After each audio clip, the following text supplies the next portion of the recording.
This is 327. I'm going in. Good luck, Agent.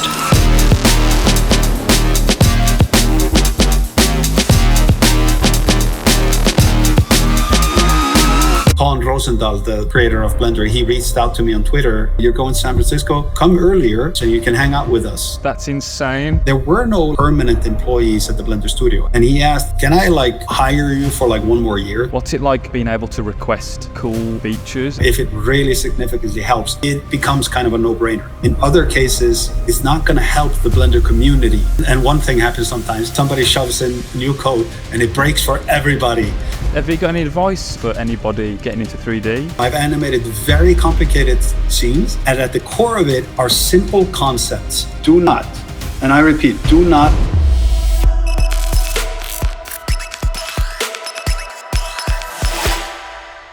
Hey. Hello. Hello. My first child is about to be born. I have my phone on me. It could vibrate at any moment now. If you have to just literally run away from the machine, you go do it, Hjalti. My first child is due on the 1st of June. Amazing, yeah. We're almost in the same position right now. So my name is Hjalti Hjálmarsson. I am Icelandic, but I live in the Netherlands, in Amsterdam. I work for the Blender studio. We have this privilege of working with the team that is actually making the software. But at the same time, we, the artists at the studio, we have kind of our own objective, which is create art with this thing and then do it while using the most latest version of the software. So we are a little bit the canary in the coal mine. And then at the same time, we are going over some features that are being created, or we ask for features or maybe give some feedback on them to see, can we make them better? So it's all about improving the actual tool while it's being made. And what about your background in terms of industry? Where did it all begin for you? I was born on a Friday. No, please do. Yeah, we want the details. Yeah, no. 3D graphics and that kind of stuff. That was always just kind of a hobby for me. And I was actually studying computer science. I didn't realize, coming from a very tiny island, I even grew up in a tiny village. So the fact that people had this as a job, you don't know they exist. And then I graduated and I didn't know what to do, but I wanted to do something that intersected with these two things that I was kind of passionate about. So I went into a multimedia design school. I made my graduation project, which was a tiny little short film that does not stand the test of time. But it was good enough that a producer for an advertisement company saw it and he was like, do you want to come work for us? We may have some 3D stuff that we want to do. And then at some point in that 8-year period, some of our stuff was winning some awards. I felt like a phony. I never gone through animation training, real training. And it kind of made me make a decision. You know what? I'm going to do Animation Mentor, which is the character animation school online. And then after 18 months, I graduated. I was very happy and proud of what I had accomplished in that period. But there were a couple of months afterwards where I did not want to animate for the rest of my life. A couple of months later, I went to my graduation in San Francisco. And Roosendaal, the creator of Blender, he reached out to me on Twitter and he was like, oh, you're going to San Francisco. Well, SIGGRAPH is the week before. Why don't you come earlier? I can give you an exhibitor badge and you can hang out with us. Whoa, that's insane. Which was fun. And I was like, oh, cool. What work was it that caught his eye? During the course of making these commercial campaigns and whatnot, I started working with a guy, Danny, who was he went through the training of special effect makeup design for movies. With that knowledge of how skin interacts and whatnot, he was this amazing shading artist and he was using Blender. And I really wanted to work with him, but at the time I was using 3ds Max. And, he made the case that Blender is free. I was like, okay, you won, fair enough. So it was 2009 that I got onto Blender. And then from there on out, all my commercial campaigns and everything, it was all Blender. Some of it caught the eye of Tom. It's so funny. I don't think he does this anymore. But at one point, I was using Blender and I became frustrated because I couldn't figure out something. There was something in the user interface. I needed to import a movie clip or something like that. It's a file, right? But the thing is, the drop-down menu of the thing I was grabbing, it said file. And then if you clicked it below, it had video. I was really confused. And I ended up like going on Twitter, like, why? Tom, why? What is this piece of headwork? Yeah, what is that? And then, and Tom replied, and he was like, you just click the thing and it's a file. And I'm like, well, yeah, but a video is also a file. And he was like, oh yeah, you're right. I don't know why. And then within a day, the official version of Blender had now single image. And then below that is like video, whatever. And I was like, wow, you don't see that happening with like Autodesk or whatever. Absolutely. That's a beautiful thing, isn't it? About the community, the developers, listening to what people and artists need and literally implementing them in a couple of days.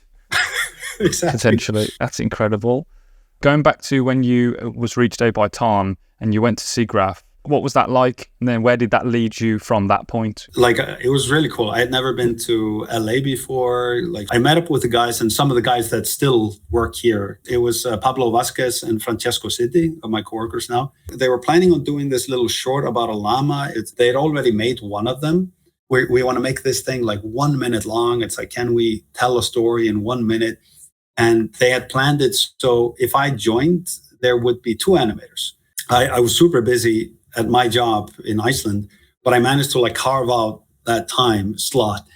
And then when I came there, the other animator, he had been offered an animation position for the Lego movie. So he left, totally understood. It was a good decision. The story was actually now 2 minutes. Instead of 2 animators with 1 minute, it was 1 animator one with 2 two minutes. Yeah. I think it was the first time I ever animated a bipedal character. So that was interesting. I was like looking at some videos of a llama, how they walked, and like, what? Okay, let's do this, I guess.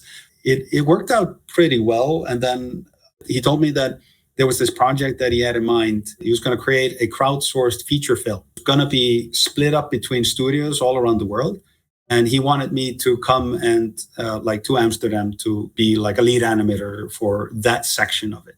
Not enough money was raised to like fully reach that goal. So the idea was, okay, let's at least aim at making basically a short film that is the sliver of the beginning of this film. And this became Cosmos Laundromat. It was basically like, do you want to come and live here for like 8 months, maybe 9 months? I was like, yeah, let's try something new in my life. Why not? It's like, okay, I got to get a storage unit in Iceland and shove all my stuff in there. I got to, terminate my contract on my apartment, all of that stuff. There were no like permanent employees at the Blender studio. Everybody was always just hired for a crowdsourced project and that's it. And he asked, can I like hire you for like 1 more year to stay here? Then it happened again. And then we just stopped talking about it. And at some point, you've never left. Exactly. I realized at some point, it's been 8 years. I realized I still have that storage unit and I'm paying for it every year. It was like last year that I finally did it. I finally emptied that storage unit and it became a little bit more of a permanent thing where I could put some roots down here. I'll probably always call Iceland home, and at some point I'll go back there. But Amsterdam is amazing and the Netherlands is amazing and Dutch people in general, fantastic. It's one of those where you was enjoying it and you stayed and there's no reason to necessarily leave and you were on to the next project and it's clearly working. How did you transition from animator to co-director to director? Ton had this comic book that he had grown up with, Agent 327. And he asked if I was willing to do like an animation test with the character, which I did. And it was good enough that he got the rights from the original artist that made it. He kept like putting all these comic books around at the studio to see like, if it would spark anyone's interest or whatnot. And one of the things that intrigued me was the fact that this guy is, he's kind of a little bit of a wannabe James Bond. It's kind of a James Bond spoof at its core. Well, it has to be like an action scene. Like there's no way it's not an action scene with some intrigue around it. My thought process was, can I pitch a thing in a scenario that I've never seen before? I grew up in a house that was also a hair salon. My mother was a hairdresser. So it came to me at some point like a barbershop. There's a lot of interesting things that can become weapons and whatnot. first I was trying to make a version that just incorporated all of the crazy ideas, they're throwing scissors like ninja stars and all of these things. Then we talked about the scope of this, and we were aiming at like 90 seconds. And that's when you realize you got to trim everything down. There's no time for any of this stuff. He kept telling me like, we got to shorten it. And I sat down with him and I said, Don, like, I can shorten it, but I can't just like take 10 frames off every shot. When you go over it, he's like, I don't want to lose that. Oh, no, that's too good. Oh, that's too fun. Yeah. And then he's like, we need to make it bigger. Yeah, exactly. When we were working on layout, Colin, who's a friend of mine, he joined the team. The layout of the downstairs, for example, the whole layout there is totally him. And not only that, the voice of that crazy woman that's downstairs there, it's his voice. I don't think he's credited. It was just like, you do the scratch dialogue as a temporary measure. And then later we were actually trying to cast somebody, and we couldn't find anyone that sounded as creepy as he sounded when he was trying to do this weird voice. We have to make room for Agent 327. So we just ended up going with it. And my voice cameo in there, I'm the victim that's downstairs that's yelling, I just wanted a haircut. What are you doing? No, I just wanted a haircut. As we went along, there were other projects where I just took on different roles. And all of these roles are super interesting. And it's all, in the name of filmmaking, how to accomplish the best way of telling the story that is, maybe written down there. And, transitioning it into this totally different medium, this visual medium.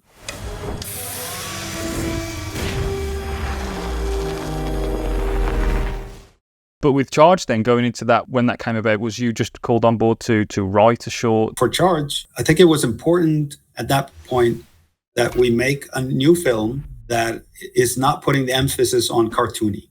If you look at our kind of repertoire of these open movies that we make, we're never really repeating ourselves. We are every single time just figuring something new out, new design style, often new animation style, and it keeps us on our toes. It also means it's more of a headache because every time like at the end of a film, when you're animating that last shot, you're like, now I know how to do it. And then you look back at the first shot that was made. Yes. Yeah. Yes, that has happened too many times. In order to do something we've never done before, we should be aiming at making what is the equivalent of, I guess, a cinematic game trailer. I was given the opportunity to do a pitch. Can this thing be like, 90 seconds? And I presented it to Ton. I told him this first one, it's like suspense and then a lot of action. I can make it 90 seconds. I can trim it all the way down to the bare bones and leave it as 90 seconds. But this other one that has more heart to it, I cannot promise that it's shorter than 2 minutes. I cannot promise that. Before this, he kept saying, action, action, action. Let's not try to make like a story. It's action, action, action. And then he read both of them. And, to his credit, he was like, I really like the one with the heart. Nice. I thought he would immediately veto it. So I actually put way more emphasis.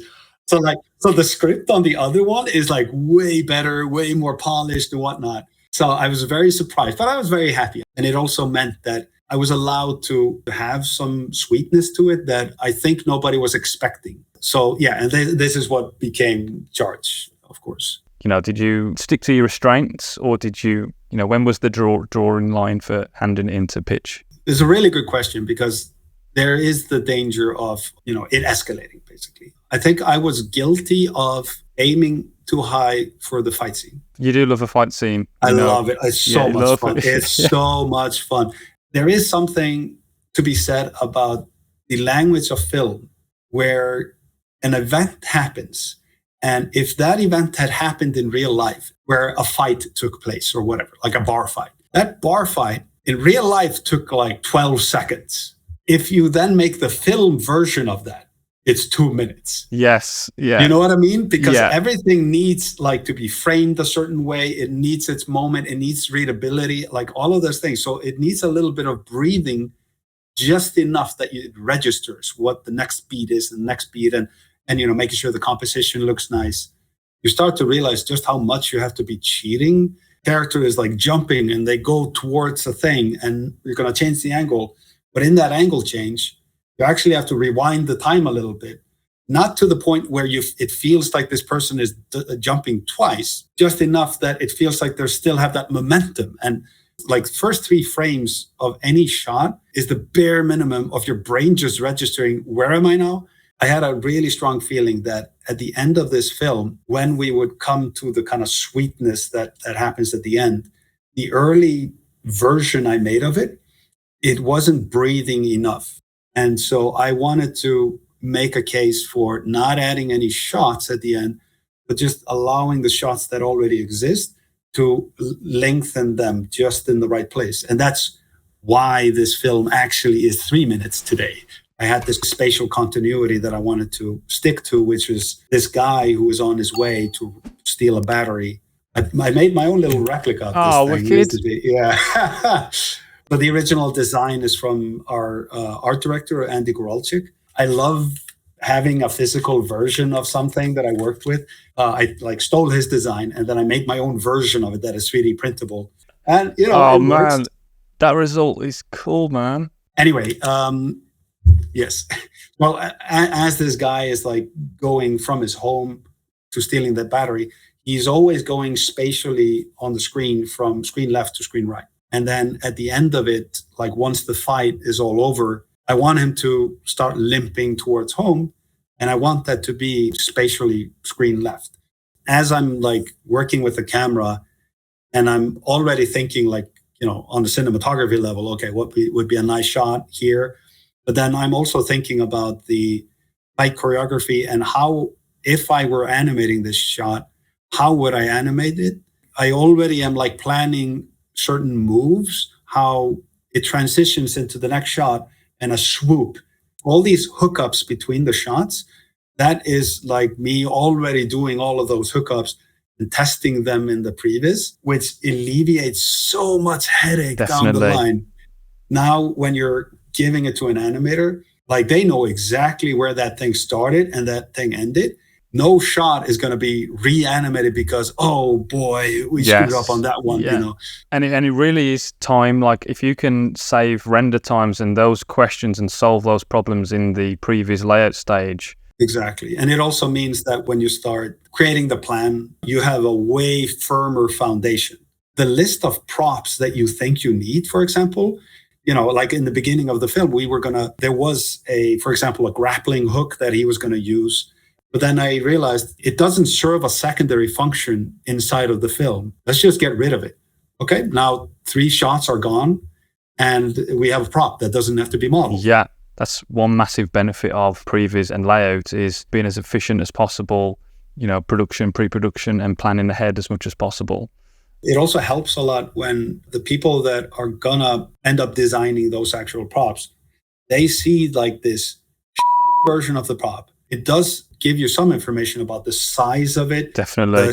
The shape that it can be and can't be. And now visually, we're kind of on the same page. Definitely. You've really given it like context, but they can really see it in use in terms of where it is, why it's being used and how it kind of moves. And it helps them paint a better picture of the purpose of the prop. Exactly.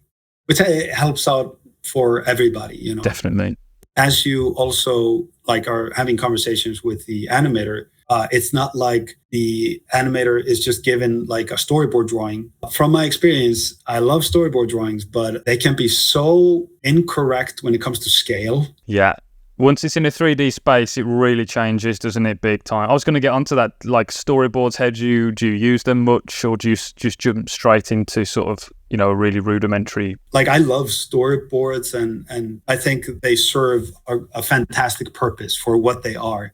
But for this project, for example, I already had all these thoughts of cinematography level things I wanted to do. And the only way of communicating that was to already place a camera somewhere in some kind of 3-dimensional space.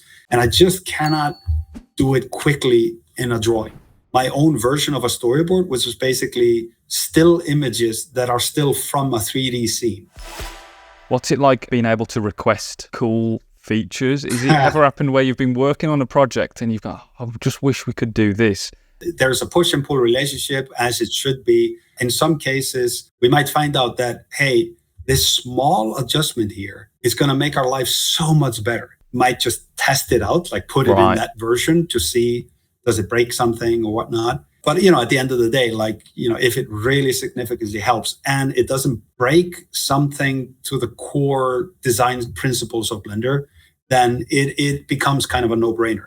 In other cases, you have to stop and look at it and ask yourself, am I in a severe corner case here where this is only applicable to this one film or this one shot or this one sequence or whatever it is, but it's not going to help the Blender community to shove it in? Because in some cases, shoving endless amounts of features, it just gets really busy and it doesn't help the majority of people. You have to find that balance, And one thing happens sometimes where somebody shoves in a new code and it breaks for everybody. And then I guess the fear of the developer deploying something that's on a live project. Yeah. And just deploying it and just crossing fingers and hoping that they're not going to get a phone call going, it's broken. Exactly. And well, this is also the good thing about Ton's idea that we have a place, physical place. Under one roof, the developers are working and the artists are working and they talk to each other. So if something breaks, there is somebody to talk to. You learn a lot from it because sometimes your head is down in the trenches. You don't even realize what somebody's working on, across the hall. So it's really great to be oh, you're working on that thing. And now during lunch, I'm going to ask you a lot of questions about it. So there's a lot of cross-pollination that happens when you're physically there, Is Blender ever going to make a full feature thing? Is this testing things for bigger stuff, or is it just for different purposes? I think that is always this long-term goal, dream thingamajig, that at least I have, that we can do something that is bigger. The challenge of it, I wouldn't call it trivial. If you're a small studio, have you ever just watched a movie, a feature film? You're chilling there and you see the wall of artists, the names of artists. It is staggering. Yeah. There is nothing set as of right now, but I really hope sometime in the future we can aim at a target like that. Yeah, definitely. I mean, we hope so too. I'm sure everybody that's ever opened or, used Blender to any degree hopes the same. Because that community, that sense of community, and everybody is going to, back it and support it, I'm sure. I hope. I really hope. Yeah. So, I'm sure. I mean, I already feel very grateful and thankful for the Blender Studio subscribers that subscribe to our platform, our website. These films that we're making, we call them open movies. We are making stuff that we really just share out in the world. We publish all of our props, textures, rigs, whatever. People can just download it and use it and try things out. I remember when I was working at the ad agency back in the day, every now and then, I would be asked to make these banners for some random movies. You would get a zip file full of these random PR elements that you then have to put together. Oh, it was for Dark Knight. Okay. They shared with me maybe by accident, but the official Photoshop document of the poster with all the layers. Nothing had been flattened. Way.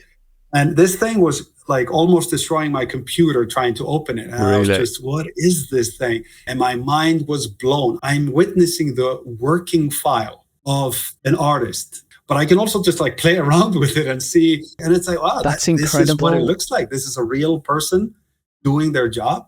Kind of demystified it a little bit. Yeah, well, that's what, people, they see the final product, but they'll never, get the opportunity to see the workings of it. So when they do and when they can, it's a real eye-opener to whoa, this is how it's made. And with Blender open movies, the ability for anybody to go in and open a scene, it's we have whole shot files that are exactly the shot file that was used, grabbed from the animator whenever he was done with it, and we zip it or whatever and put it out there and give him back to the community. Yeah, and in some cases, maybe it's a shot by me that I animated, and I animated that thing maybe on a crazy deadline. And, and it's like a shot from the, the belly button up. And then you're playing it, and maybe you start rotating the camera. You notice that the legs aren't moving. Cheated completely. Of course not. Why would they? Is that something that you've been conscious of, thinking, oh my gosh, I can cheat this and stretch this on and make it, as long as it looks good through the frame, that knowing that somebody else is going to open it and go, what's this guy doing? I think in the beginning it crossed my mind and I felt a little bit embarrassed, but at some point you just embrace it. And it is like a little bit more that, you show your work with warts and all. When I started out in 3D, because I didn't understand anything. I didn't do any training. I think my dad got handed a pirated copy of 3ds Max and gave it to his teenage son because he was like, I don't know what to do with this. So I'm there, and it's this big interface that looks like a NASA space shuttle interface. All these buttons. I don't know the terminology. Like, I know some English at that point, but it's not my native language. And even if I understood some of these words, the terminology of what they actually means something slightly different. So for the first 18 months of me playing around with that thing, at one point I accidentally hit, I think it was like F9 or whatever the button is, and it rendered what I was doing. And my mind was blown. I didn't know what render was. Amazing. I had no idea. I thought you were supposed to just full screen and take a screenshot or something. Incredible. I had no idea. I always thought in the beginning that, okay, I make like this floor and then I make this wall. I needed to zoom in and everything needed to be pushed to be like airtight fit together. Oh my God. When in reality, like what I do now when I'm doing previs, I am throwing things around. I don't care, whatever. There's quite a contrast then from where you've started. Have you got any advice for anybody getting into 3D or storytelling? Regarding storytelling, don't think you have to wait until somebody gives you permission to start writing your story. It's gonna be really bad in the beginning, and there's nothing you can do about it.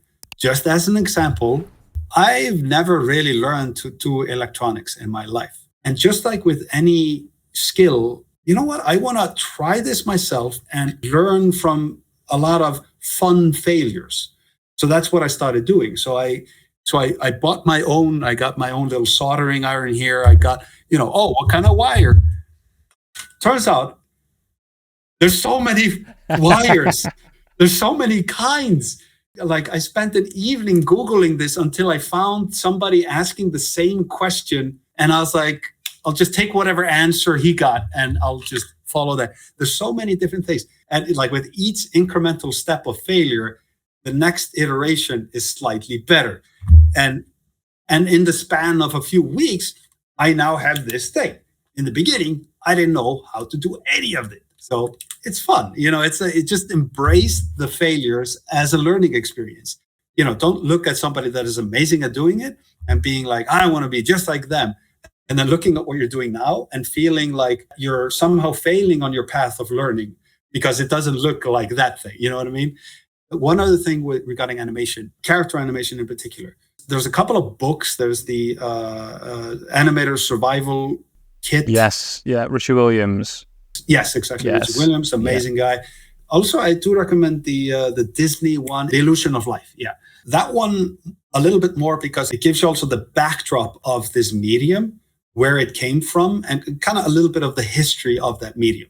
And if you are interested in doing it, I'm hoping you are also a little bit interested in knowing the backdrop of it. So that being said, these two books, highly recommend. Do not, and I repeat, do not just think that you want to do animation and throw yourself into a super expensive animation school. Please do not do this. You can do animation at this point, like everywhere, with so little effort. By that, I mean, you can set up your phone and take a hunk of clay and you can take pictures and you can do stop motion with that clay and you're having fun with it. And now you start understanding, is this fun for you or not? Because I have seen people that enjoy watching animation and think that that must correlate with me having fun making it. Making it and enjoying watching it are two very different elements. They can be, together. I mean, I still watch cartoons all the time. Even if you're like already a little bit of a 3D artist, don't find a fully rigged human character and start animating that. Start simple, start with the basics, start with a bouncing ball and have fun with that bouncing ball, and a bouncing ball with maybe a tail or something. And what happens is you're going to get frustrated, and that's not nice. And I'll tell you right now, I've animated very complicated scenes, and at the core of it are simple concepts where in your mind, you're breaking it down into very simple shapes, and you're moving those shapes reminiscent of how you did it back in the day when you were doing those bouncing balls and whatnot. So please, if you think you might be interested in doing character animation, dabble with it as a hobby before you start, taking a loan and diving into a 5-year curriculum, only to find out on year 1 that you've made a huge mistake and you actually wanted to be a doctor or a dentist or something that actually pays well. I don't know. Yeah, that's such good advice. It's something clearly that you love doing. Love and hate. But I think that happens with anything that you're passionate about. Definitely, you're gonna get frustrated, and you'll lose motivation and think, I hate this. But then it's a roller coaster, isn't it? At the end of the day, whatever you do. It definitely helps with doing something all day or most days that you love doing. Obviously, there's moments of hate and frustration that you want to smash your head off the wall and jump out of a window. But how do you balance doing your job? Can you switch off mentally? How do you balance it for yourself? For me, it's something that I struggled with, and I might be working on a shot and I just become too hyper-focused on it. It takes time to learn how to kind of switch it off. I know with some people, it's very healthy, for example, to have hobbies that aren't too tangential to the craft. So that might mean that your hobby is playing the guitar or, snowboarding or something like that. Like my main job is animation. My hobby is rigging for animation. It's like, yeah, that's maybe too close. That's not you going home and relaxing.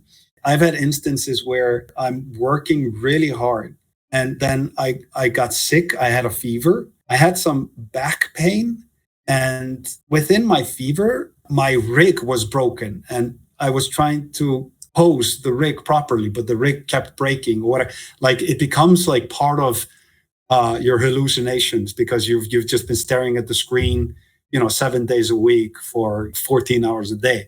You can become so passionate about your work that, you might realize that I've kind of lost contact with some, friends of mine and whatnot, because I've just not realized that I've been in like my own little bubble doing my own stuff. It's so important. That balance can be very unhealthy at times. Like what ends up happening a lot of times is that if somebody says, I want to be, an athlete, but then maybe they think that the average athlete has the same kind of life as the highest ranking NBA player. That's not the case. And it's the same with, I want to be an animator. And then I'm only going to compare being a successful animator as somebody that works at Pixar or whatever. You can be a very successful character animator, and hey, you never worked for Disney or Pixar or some of these things that maybe you were measuring yourself up to in the beginning. Yeah. That advice is absolutely brilliant, because a lot of the time you can really compare yourself and kind of, if I want to be an animator or work in the industry, that's the level I need to be at. But everybody's journey is their own. Yes, be inspired by the greats. Yes, be inspired by, works. But just know that you've got to start somewhere and don't kind of put too much pressure on yourself. You can have a full career without winning an Oscar. Sure. Doesn't mean you're a failure. No, you know what I mean? Absolutely. It's so true. You know what I mean? That's been incredible. I'm going to wrap it up now because I'm conscious of your time, and every minute is closer to the birth of your child. But congratulations. Thank you so much. And you too, man. Oh, thanks. Yeah, absolutely. Thank you, Hjalti. But wish you all the best with expanding the family. Honestly, that has been absolutely a pleasure to talk with you. And I just want to say thanks for your time, because I've really, really enjoyed that. Yeah, no worries, man. It's great chatting with you. Have a good rest of the day, and we'll speak to you soon, man. Awesome. Thank you, man. Take care, Hjalti. Bye, buddy. Bye.